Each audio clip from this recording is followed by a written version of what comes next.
Hello, everyone. My name is Alexandra Zhao, and I am a senior UX researcher. Welcome to part 2 of my virtual UX research case study series. In today's episode, I will walk you through a feature prioritization study based on a large interview sample. This is a great example of how research shaped the product roadmap, both in near term and in long term. All right, without further ado, let's jump right in. From research to roadmap. I'm the only researcher on this project, and it took about 2 months from start to finish. This project was for my former employer, Malwarebytes. Malwarebytes is a security solution platform provider. Back in 2021, Malwarebytes was going through a rapid expansion phase, and on the consumer side, we were exploring opportunities to evolve beyond antivirus protection. The year prior, we rolled out our privacy VPN as a standalone product. With new fundings secured, we were ready to explore more areas such as identity theft protection, password manager, etc. Additionally, there was a lot of internal momentum around going mobile first, as more mobile device usage for the first time has exceeded desktop. However, there was not much clarity on whether these expanded offerings actually aligned with user needs, or how users would make sense of them at all. So we have our legacy product, Malwarebytes 4.0, new product Privacy VPN, and a supplemental account management system, along with 32 feature proposals. And we needed to expand strategically. To shed light to these questions, I designed a feature prioritization study and mental model exploration one. Specifically, I wanted to answer which one of the 35 potential features really mattered to people and which ones did not. Secondly, we needed to understand how users mentally organize these features in order to guide the unified app infrastructure. Additionally, we wanted to bring some product roadmap and marketing insights.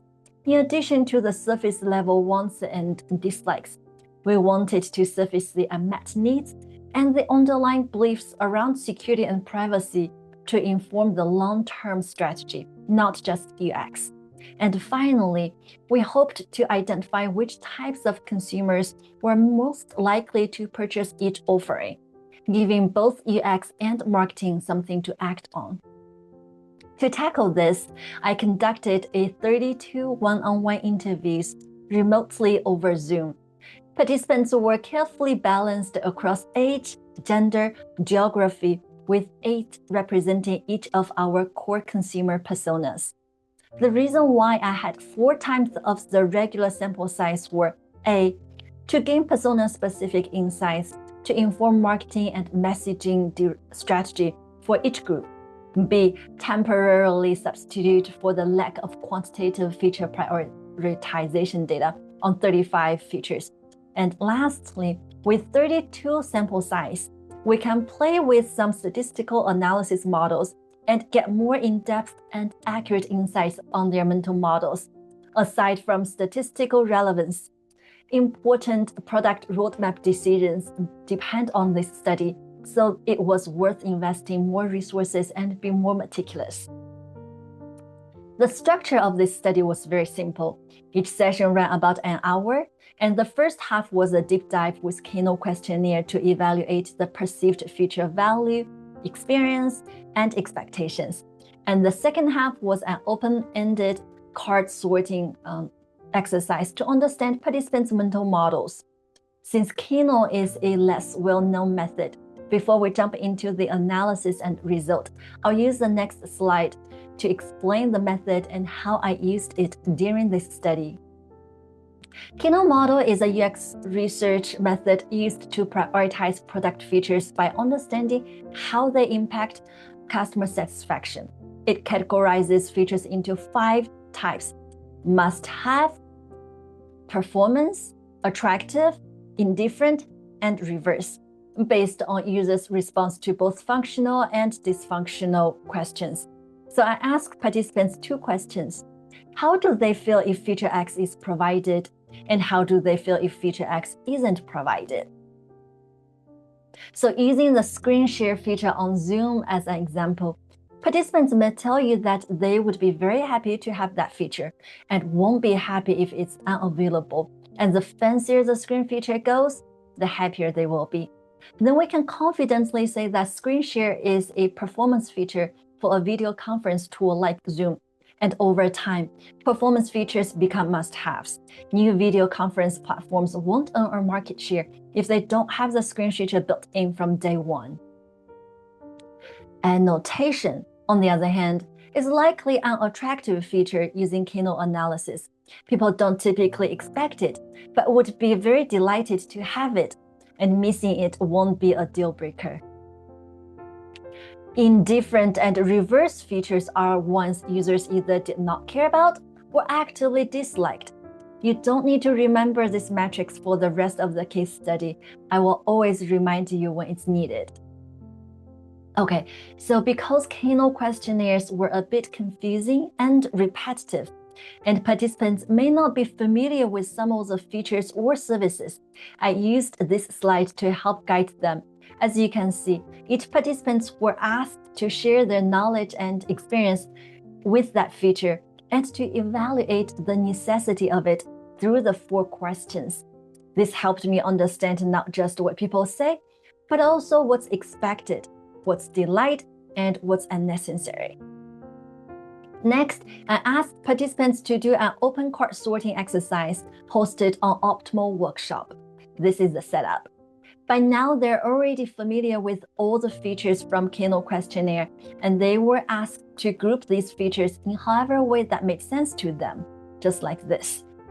With additional services and features, we can either roll them out as standalone products, just like how we did with VPN, or combine them in one application. Prior to this study, I led a comprehensive competitor analysis effort with the team to evaluate how our competitors approached their expansion, and the results suggested that an all-in-one convergence model was the way to go. So this open card sorting exercise was very important as it allowed us to uncover participants' natural mental models around security and privacy needs categorization, which was also important to inform the information architecture and modular convergence model design. All right, let's move on to the analysis and findings. Here's a summary of the findings. I know it looked a bit overwhelming at first glance, but don't worry, I'll walk you through it. To respect the confidentiality agreement, I have blurred out some of the content. My apologies for that. Participants grouped the 35 services to 5 distinct categories, which are also visualized here in this 3D cluster diagram. Each category reflected a different mental model, like security basics, identity protection, personal or physical safety, social media safety, and learning. The yellow highlights represent features participants saw as must-haves, things that they expect to have by default. And the green highlight are performance features, features that drive satisfaction, and the more, the merrier. This is just the high-level mental model landscape. Next, I will walk you through the Keynote analysis result in more details and how we used them to prioritize the feature roadmap. To analyze the Keynote result, I used 2 different analysis models. This slide showed you the result from the traditional Keynote classification, the discrete analysis, or categorical analysis, where each feature was assigned to one of the 5 Keynote categories that we have mentioned before: must be, performance, attractive, reverse, or indifferent. Notice that questionable means that data is invalid. That is not a category. Each column here represents a feature and each row below represents a participant categorical rating of that feature. I calculated the percentage of participants who gave each possible classification. Then each feature was assigned to the most common category it has received. So for example, this second column here is a firewall protection feature. As you can see, some participants has rated positively while others has rated it negatively. However, since the majority of the participants rated it differently, firewall protection feature received an indifferent kernel ranking overall.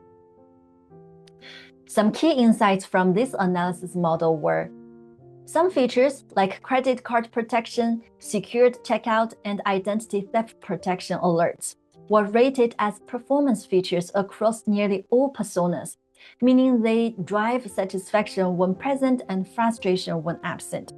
I also ran the same analysis by each persona group, so we've got some persona-specific insight as well. For example, Vesper and the Peterson's family persona, they rated more features as desirable than the other two personas. However, keep in mind that there's only 8 participants per persona, so those persona level differences are for reference only. They were by no means to be statistically different or meaningful. To go beyond categorical labels, I applied a continuous scoring model, assigning each user response a numeric value from -2 all the way to +4, based on how strongly they liked or disliked a feature, both functionally and dysfunctionally. So in previous discrete model, I used categories to describe each participant's satisfaction level. And in this model, I used a weighted numeric value. So same metrics, just with values assigned. This allowed me to plot each feature on a desirability scale that revealed relative intensity, not just category. And to add just a tad bit more complexity, I used an asymmetrical weighting strategy. Since the product goal was adoption and growth, I weighted the positive sentiment, like must be, performance, attractive, more heavily than the negative sentiment. This model exposed nuances that the categorical model would have missed. For instance, some features that weren't just attractive, they were strongly attractive to specific personas. So here's what we learned from the continuous model. Some features that appeared indifferent in the discrete model, like antivirus protection, privacy guard, and dark web monitoring, are actually scored as must-be across all participants. This suggests participants may not call something out, but still deeply expect them. Similarly, the continuous model also helped uncover persona-specific priorities. For example, identity theft protection, alert, and password manager were rated much more strongly by Isaac and the Peterson's persona than the overall average. However, those insights were weak references due to the small sample size. Again, this reinforced the reason why I went with 4 times of the normal sample size. Partially was to draw this persona-specific insight. In short, this model gave us a deeper, more reliable signal on what participants truly cared about. In summary, the discrete model told us what participants could name, their surface-level expectation, and the continuous model showed us what they felt, even if they didn't articulate it directly. Together, these models give us a nuanced view of what really mattered the most, by persona, by behavior, and by emotional weight. This shaped not just our roadmap, but how we framed the value of the product across different segments. Now that we've learned what participants want and didn't want, we needed to understand how they mentally organize these services. And this is the result from the open cart sorting exercise. For analysis, I used Optimal Workshop's 3D cluster view, which is based on a similarity matrix. It measures how each pair of features was grouped together. And the closer two features are in this realization, the more often participants saw them as connected. This helped uncover participants' mental models, which was critical for designing intuitive navigation and app architecture. I have to blur out the details for confidentiality reasons. Sorry for that. The leftmost picture is the overall categorization, and on the right side is the mental model breakdown for each persona. And due to the confidentiality agreement and the sake of time, I will skip the detailed findings. In the interest of time, I will be brief with the key takeaways. We have learned that the baseline protection is expected, even if users don't say it. And different personas prioritize things differently. And most people think in terms of life situations, not technical categories. Feature names really affected perceived value. And participants saw security as cross-platform, not just mobile. And most importantly, they preferred an all-in-one modular security app, if that's done right. All right, moving on to impact and reflections. This study had several immediate impacts. First, it promoted PMs and leadership to rethink about the mobile-first direction. At the time, a dedicated team, Mobile Boost, had been assembled to push mobile as the priority. However, after just 2 interviews, I found myself forcing participants to focus on mobile devices as they share their experience and view about digital security and privacy. I actually had to adapt and allow participants to share their experience and opinions freely, and oftenly, that was device agnostic or desktop focused. By the end of 32 interviews, I knew was 100% confident that the mobile first was the wrong direction for us. Challenging that direction with a team assembled was a bit intimidating as a researcher, but the findings spoke for themselves. Leadership ultimately adjusted the team's scope and focus, shifted from a mobile-first approach to a broader, device-agnostic strategy with renewed emphasis on desktop devices. It has also influenced the early design directions of Malwarebytes 5.0 and Project Flywheel. We found from this study that most participants have made security basics, privacy, and learning in separate categories. And that's how we decided to approach our feature integration, as you can see from here, for Malwarebytes 5.0. We also used the findings to shape onboarding flows, navigation, and feature bundling in the app. Some long-term impact, even years later, insights from this study held up. 3 years later, Malwarebytes eventually launched an identity protection bundle with features like dark web monitoring and personal data remover, directly aligned with recommendations from this study. This research also validated the modular all-in-one approach, which later influenced how we designed our SMB portfolio experience. I'll wrap up with a few reflections. What worked really well was combining 2 Kano analysis models and used a rather large sample size. It gave us both clarity and emotional nuances. Segmenting by persona has also received key differences that we would have missed in a flat analysis. And the study directly shaped strategic decisions, so the impact was clear. However, if I were to do the study again, I'd rethink about the skill. I conducted all 32 interviews by myself.